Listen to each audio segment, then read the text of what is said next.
ঠাকুরমা স্বামীজির চরণে আমার প্রণাম এবং ভালো ভালো করো গ্রুপকে আমার আন্তরিক অভিবাদন।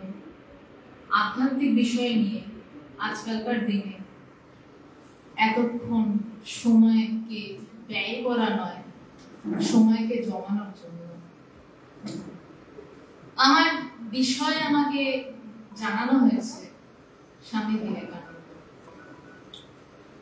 সত্যি কথা বলতে, আমি যখন ছোট ছিলাম তখন আমার মা আমাকে প্রচুর বই এনে দিতেন পড়তে। তো তার মধ্যে স্বামী বিবেকানন্দের বইও থাকতো ঝোলা ভর্তি। তো আমার অভ্যাস ছিল পড়া। স্বামীজির বইটাও আমার কাছে একটা গল্পের বই ছিল, যে পড়ছি। সেখানে যে বেদান্ত লেখা রয়েছে, সেখানে যে কিছু শিক্ষার ব্যাপার আছে, শিক্ষার ব্যাপার আছে এইটুকু বুঝতাম, কিন্তু ওটা আমার কাছে গল্পেরই একটা বই। স্বামীজি বিদেশে যাচ্ছেন, বাক্সের মধ্যে রাত কাটাচ্ছেন, বেশ রোমহর্ষক একটা গল্প। কিন্তু আমার গুরুদেব ভগবান, তিনি পৃথিবীতে আরো অনেক কিছু করেছেন। অনেক মানুষ তৈরি করেছেন, অনেক জ্ঞানী তৈরি করেছেন, অনেক সাধু তৈরি করেছেন। তার মাঝেও আরেকটি কাজ করেছেন, সেটি ইন্টারন্যাশনাল বেদান্ত সোসাইটি তৈরি করেছেন। এবং যে সোসাইটিটি হওয়ার কারণে আচমকিতে আমি তার পায়ের নিচে বসার সৌভাগ্য পাই এবং বুঝতে পারি ধীরে ধীরে তার চোখ দিয়ে, ভগবানের চোখ দিয়ে, যে যা যা পড়তাম ছোটবেলায় আদতে সেগুলো গল্প ছিল না, সেগুলো ছিল অদ্বৈত বেদান্ত। যেগুলো মনের বেদান্তকে যে ঘরে আনার কথা স্বামীজি বলছেন। প্রথমে শুনছি অদ্বৈত বেদান্ত, বাচ্চা মানুষ ছিলাম, ক্লাস 6 এ পড়তাম, পড়েছিলাম বটে বইয়ের পাতাতে যে উপনিষদের শেষ ভাগকে বেদান্ত বলে। তো ছোট মানুষ অত মনে নেই। তো আমার মামা নিয়ে যাচ্ছেন একদিন ভগবানের কাছে হাত ধরে। মামাকে বলছি, মামা আচ্ছা বেদান্ত ব্যাপারটা কি? আমার মাথায় আছে বেদান্ত মানে দন্ত জাতীয় কিছু একটা হবে। তো আচ্ছা ওখানে কি দাঁতের চিকিৎসা হয়? মা বলছে তুমি ইতিহাস পড়োনি। তখন সত্যি ভাবলাম যে ইতিহাস তো আমরা পড়েছি, আমার সব বন্ধুরাই পড়েছে, কিন্তু আদৌ কি তারা সত্যি বেদান্ত কি তা জেনেছে? এই বেদান্ত কি তা জানার জন্য, অদ্বৈত বেদান্ত কি তা জানার জন্য গুরু প্রয়োজন। আজকে স্বামী বিবেকানন্দ হতেনই না। হ্যাঁ, কথাটা শুনতে খুব কঠিন লাগতে পারে, খুব বাস্তব মনে হতে পারে। স্বামী বিবেকানন্দ কি হতে পারতেন? সিমলে পাড়ার কলকাতা উকিলের একটা বড় উকিল বাড়ির ছেলে, বেশ মেজাজি, দারুণ গান গায়, দারুণ পাখওয়াজ বাজায়, রাস্তায় ঘুরে বেড়াচ্ছেন, ডান পিঠে একটা ছোকরাই বলছি সেই যুগের ভাষার সম্বন্ধে হতে পারতেন। কিন্তু স্বামী বিবেকানন্দের উত্তরণটা তার ঘটতো না যদি তার মধ্যে সেই জিজ্ঞাসাটাকে না ঘোরাতে ঘোরাতে পাগলের মতন প্রথম দেবেন্দ্রনাথ ঠাকুরের কাছে নিয়ে যেত, তুমি ঈশ্বর দেখেছো, আমাকে দেখাতে পারো? দেবেন্দ্রনাথ ঠাকুর উত্তর দিতে পারলেন না। তারপর তিনি শুনলেন যে দক্ষিণেশ্বরে একজন পাগলা বামুন রয়েছে, সে উত্তর দিল। তিনি দৌড়ালেন তার কাছে। অবিশ্বাস করেননি, কলকাতার সম্ভ্রান্ত বাড়ির ছেলে, দত্ত পরিবারের ছেলে, সিমলে পাড়ায়, সে ছুটলো কিনা একজন পাগলা বামুনের কাছে, যাকে নাকি তখন সবাই নার্ভের রোগী বলছে। গিয়ে বলছে ধীরে ধীরে পাক হয়। এই প্রথম পাকটা কিন্তু শুরু হলো এই বিশ্বাসটা। ওই বিশ্বাসটা না করে কি তো ভালো করে জামা কাপড় পরা নেই, গায়ে জামা নেই, চলে যাই। বললেন না। কেন বললেন না? ভিতরে কোথাও থেকে বলল যে হ্যাঁ ইনি পারবেন। কিন্তু তারপরেও বুদ্ধির সাথে, যারা শিক্ষিত হই না, স্বামীজি একটা সময়ের পর বলেছেন যে আমি যদি অনাথ হতাম আমি খুব খুশি হতাম। কারণ একটা সময়ের পরে শিক্ষার সাথে এই আধ্যাত্মিকতার উপর দ্বন্দ্ব লেগে যায়, যতক্ষণ না জগতে অনুভবটাই সব। কিন্তু যারা বুদ্ধিমান, আমাদের মতন মানে নিজেকে বুদ্ধিমান বলতে বাধ্য হচ্ছে, যার কারণ মা বাবা পড়াশোনা করিয়েছে, ওই সায়েন্সের হেনা দানা এসব করে বসে রয়েছে। আবার শাস্ত্রগুলো পড়ে সেখানেও এটা ওটা সেটা মাথায় জট পাকা। স্বামীজি ঠাকুরকে ডিস্টার্ব করেছেন।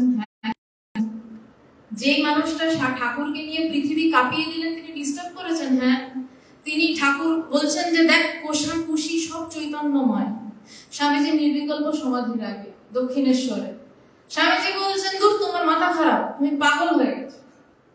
ঠাকুর কিন্তু তোমার কার্যক্রমটা ঠিক বিশ্বাস করতে পারছি না। তার সমাধিস্থ ঠাকুর কখনো ঠাকুর কয়েন ছুঁতে পারতেন না, টাকা ছুঁতে পারতেন না, ঠাকুরের বিছানার নিচে টাকা রেখে দিচ্ছেন, ঠাকুর লাভ বিশ্বাস।